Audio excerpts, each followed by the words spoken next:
Bonjour. Comment booster sa confiance en soi grâce à Socrate? On a tous été sur les bancs de l'école, en cours de philo. On a tous été aborder ces sujets un peu complexes de la philosophie. Et pourtant, aujourd'hui, je me rends compte que une des clés essentielles qui m'ont apporté et que je n'avais pas réalisé à l'époque, c'est les clés de la confiance en soi. Alors, je suis Edith Lassia, la coach des femmes solaires.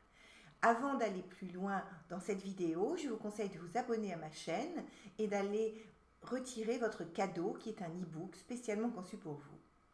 Alors aujourd'hui, je fais donc le lien entre la confiance en soi et Socrate. J'ai reçu il y a quelque temps une histoire que je connaissais depuis longtemps que j'avais oubliée. C'est la règle des trois passoires. Alors, les trois passoires, c'est une parabole, une histoire, un questionnement philosophique tel que les adorait Socrate.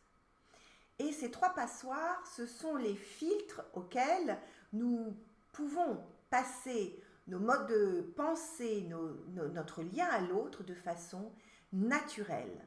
Alors, je vais vous les raconter toutes les trois et vous allez pouvoir prendre le temps de réaliser si naturellement vous vous posez trois questions essentielles qui permettent de bien poser le lien à l'autre ou pas. Socrate avait l'habitude d'interroger ses élèves. Et un jour, quelqu'un vient lui dire: Est-ce que tu sais, j'ai entendu parler de ton ami, on m'a dit des choses pas très agréables et je voudrais les partager avec toi. Socrate interrompt et dit: Ok, je vais te poser trois questions. La première passoire, c'est celle de la vérité. As-tu vérifié si ce que tu veux me dire est vrai? Si c'est basé sur des faits, si c'est quelque chose dont tu es certain? Non, on me l'a dit, je n'ai pas vérifié, c'est une rumeur. D'accord. La deuxième passoire, c'est celle de la bonté. Ah bon? Oui. Est-ce que ce que tu vas me dire sur cet ami, dont tu n'es pas sûr que ce soit vrai, est bon pour lui? Est-ce que c'est quelque chose de positif? Est-ce que c'est quelque chose qui fait grandir? Est-ce que c'est quelque chose sur lequel on peut construire quelque chose de beau? Non, pas vraiment. Et la troisième passoire, as-tu passé le filtre de l'utilité? Son élève le regarde un peu étonné. Oui. Est-ce que ce que tu vas me dire est utile? Pour lui, pour moi, pour toi? Son élève réfléchit, dit non, pas vraiment. Si ce que tu as à me dire n'est ni vrai, ni bon, ni utile, pourquoi est-ce que tu me le dis? Ça n'a aucun sens.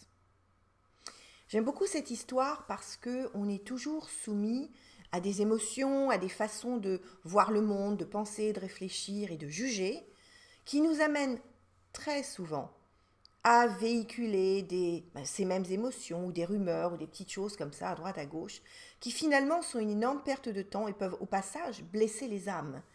Mon filleul autiste, Maxime, a l'habitude de dire: la vie, c'est comme un grand jeu de billard, mais les boules de billard, ce sont des âmes.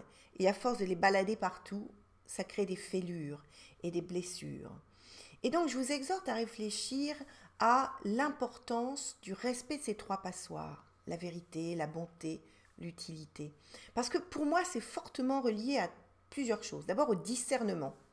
C'est être capable de prendre de la hauteur sur soi, sur ses émotions et sur les autres, sur ce qui se passe. Ensuite, ça parle beaucoup de bienveillance, c'est-à-dire de plutôt laisser les choses évoluer, regarder et voir le côté positif plutôt que le côté négatif.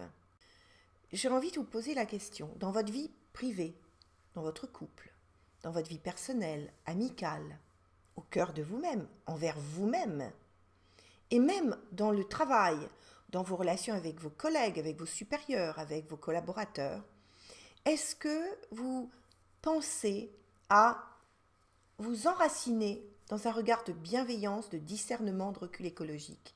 C'est une des clés essentielles. Moi, je me souviens quand j'étais à la direction marketing internationale de Descamps, j'avais un poste important.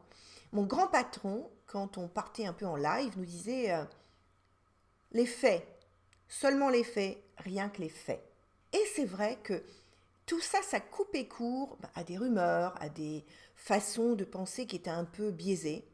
Et j'ai observé que les personnes qui restaient dans cette ligne étroite de la bienveillance, du respect, du discernement, du recul écologique, étaient beaucoup plus entendues, écoutées, respectées. Imaginez la force que dégage quelqu'un qui réussit à rester dans cette ligne-là, qui dépasse le petit ego, qui se pose dans cette intelligence des cœurs. C'est une grande puissance. Donc, je fais le raccourci, donc je rappelle l'utilité, la vérité, la bonté. Ces trois clés sont extrêmement importantes pour garder une attitude juste, bien droite, qui entraîne un respect de la part des autres qui est vraiment puissant. Donc, faites l'exercice, observez autour de vous. Quand les gens ne respectent pas ces trois clés, quand vous-même vous ne les respectez pas, et voyez ce qui se passe à l'inverse quand c'est respecté, ce que vous ressentez des gens qui le font et ce que vous émanez quand vous le faites. Donc partagez cette vidéo, inscrivez-vous sur ma chaîne et surtout, dont l'adresse est là bien sûr, et surtout venez sur mon site le happylifelab.com dont l'adresse est en dessous. Vous y trouverez des pépites importantes pour vous aider à grandir et évoluer sereinement et trouver le respect au cœur de vous et être respecté par les autres, par une attitude, une posture intérieure à la Socrate. À bientôt.